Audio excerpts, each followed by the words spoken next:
Hello' বন্ধুসকল, তো আজিৰ ভিডিঅ'টোত মই আপোনালোকক দেখুৱাই দিম যে কেনেকৈ আপোনালোকে ই-শ্ৰম কাৰ্ডখন বনাব পাৰে ঘৰতে বহি। তো ই-শ্ৰম কাৰ্ডখন বনাবলৈ হ'লে আপোনালোকে গুগলত আহিব আৰু আহি পেলাই আপোনালোকে ইয়াতে ই-শ্ৰম বুলি চাৰ্চ কৰি দিব।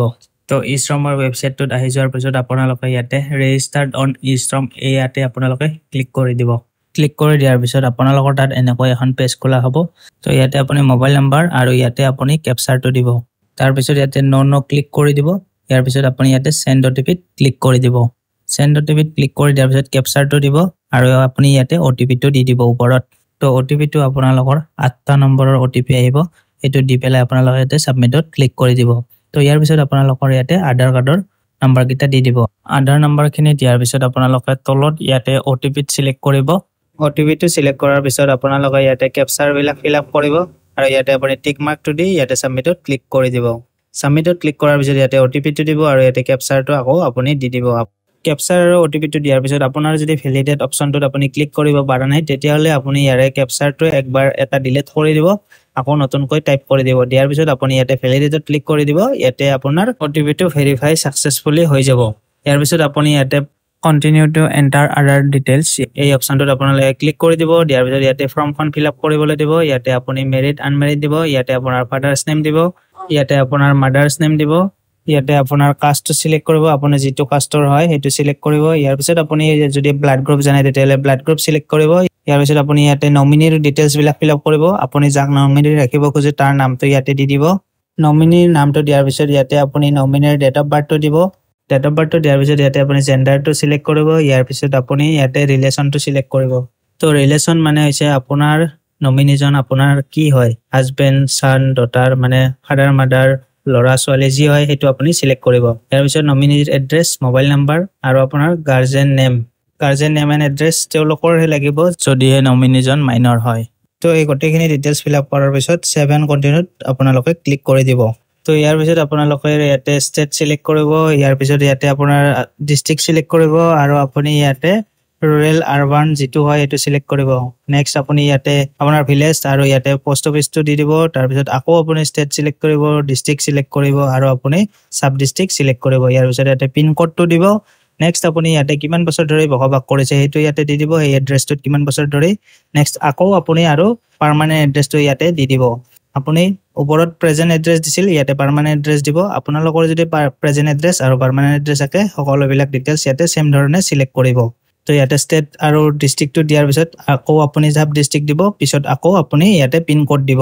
পিন কোড আৰু সকলোবিলাক দিয়াৰ পিছত আপুনি সকলো ডিটেইলছবিলাক দিয়াৰ পিছত আপুনি কি কৰিব, ইয়াতে আপুনি সেভ এণ্ড কণ্টিনিউত ক্লিক কৰি দিব।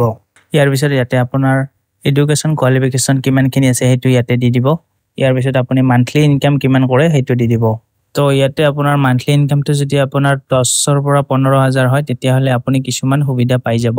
সেইবিলাক সুবিধা আপুনি ইয়াতে দি ৰাখিলেহে পিছত কেতিয়াবা সুবিধা আহিলে আপুনি এই সুবিধাবিলাকৰ সুযোগ ল'ব পাৰিব। ইয়াৰ পিছত ইয়াতে আপোনালোকে সেভ এণ্ড কণ্টিনিউত ক্লিক কৰি দিব। সেভ এণ্ড কণ্টিনিউত ক্লিক কৰি দিয়াৰ পিছত ইয়াতে আপুনি কি কাম কৰে সেইটো ইয়াতে দি দিব দিছে। তো আপোনালোকে যদি টিউশ্যন কৰে ইয়াতে টিউটৰৰ অপশ্যন আছে, আপুনি সেইটোও দিব পাৰে। আপুনি যদি চিলাই মেচিনৰ কাম জানে, আপুনি যদি কাপোৰ বব জানে মানে শিপিনী, এইবিলাক অপশ্যন আপোনালোকে ইয়াতে পাই যাব। তো এই সকলোবিলাক ইয়াতে ৰেজিষ্টাৰ্ড আছে আৰু এই ৰেজিষ্টাৰ্ড থকা বস্তুবিলাক আপোনালোকে ইয়াতে পাই যাব। এই অপশ্যনটোত ক্লিক কৰি দিলে আপুনি সকলোবিলাক ডিটেইলছ ভালদৰে দেখিবলৈ পাব। তো ইয়াতে আপোনালোকে এই লিষ্টখনত দেখিবলৈ পাব ইয়াতে কি কি অপশ্যনবিলাক আছে। ইয়াতে সকলো ধৰণৰ অপশ্যনবিলাক আপুনি এই ৰাইট চাইডত এই বাৰটোত দেখিবলৈ পাব। ইয়াতে আপোনালোকে bus driver, truck driver, taxi driver, তো এইবিলাক বস্তু ইয়াতে দিয়া আছে। তো এইবিলাক বস্তু এইবিলাক কাম যদি আপোনালোকে কৰে সেই অপশ্যনটো আপোনালোকে তাত সিলেক্ট কৰি দিব। তো ইয়াৰ পিছত আপোনাৰ এই কামটোৰ ওপৰত কিমান বছৰ ধৰি কৰি আছে বা এক্সপিৰিয়েঞ্চ আছে সেইটো ইয়াতে দি দিব। তো ইয়াৰ পিছত ইয়াতে আকৌ এটা অপশ্যন আছে, সেইটো হৈছে যে আপোনাৰ ছেকেণ্ডাৰী অকুপেশ্যন বা কাম, মানে আপুনি যদি এটা কাম কৰি চলি আছে আৰু তাৰ উপৰিও আন এটা কাম আপুনি জানে বা কৰি আছে তেতিয়াহ'লে সেই কামটো আপোনালোকে ইয়াতে দি দিব পাৰে। আৰু যদি আপুনি কোনো ধৰণৰ বেলেগ কাম নকৰে বা নাজানে তেতিয়াহ'লে ইয়াতে একো বেলেগ অপশ্যন নিদিলেও কথা নাই। তো এইবিলাকৰ ওপৰত যদি আপোনাৰ কিবা চাৰ্টিফিকেট আছে এই কামবিলাকৰ ওপৰত তেতিয়াহ'লে আপুনি এই চাৰ্টিফিকেটখন ইয়াত আপলোড কৰিব পাৰে। যদি আছে আপোনাৰ চাৰ্টিফিকেট আপুনি ইচ্ছা কৰিলে আপলোড কৰিব পাৰে বা নকৰিলেও কোনো কথা নাই। তো ইয়াৰ পিছত ইয়াতে সেভ এণ্ড কণ্টিনিউ কৰি দিব।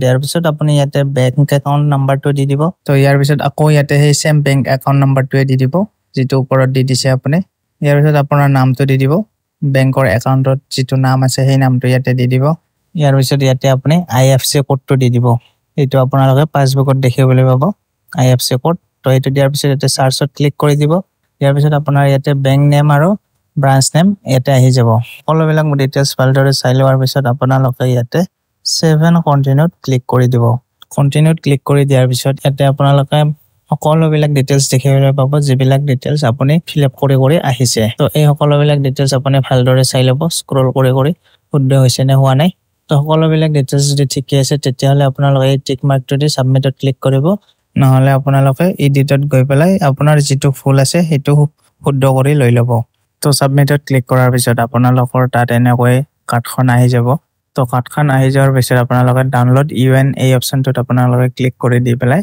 আপোনাৰ কাৰ্ডখন ডাউনলোড কৰি ল'ব তো এইখনে হৈছে আপোনালোকৰ ই-শ্ৰম কাৰ্ড তো এনেকৈ আপোনালোকে ই-শ্ৰম কাৰ্ডখন ঘৰতে বনাই ল'ব পাৰিব অতি সহজে আপোনালোকে কতো যাবৰ দৰকাৰ নাই তো একদমই ইজি প্ৰসেস তো আপোনালোকে এই ভিডিওটো চাই পেলাই কিবা যদি বুজি পোৱা নাই কমেন্ট কৰি জনাব আৰু যদি আপোনালোকৰ ভিডিওটো চাই ভাল লাগিছে তেতিয়াহলে লাইক শেয়াৰ কৰি দিব তেতিয়াহে মই মোটিভেট হৈ পেলাই আপোনালোকৰ বাবে ভাল ভিডিওবিলাক বনাই থাকিব পাৰিম তো আজিৰ বাবে এইখিনি থ্যাংক ইউ ধন্যবাদ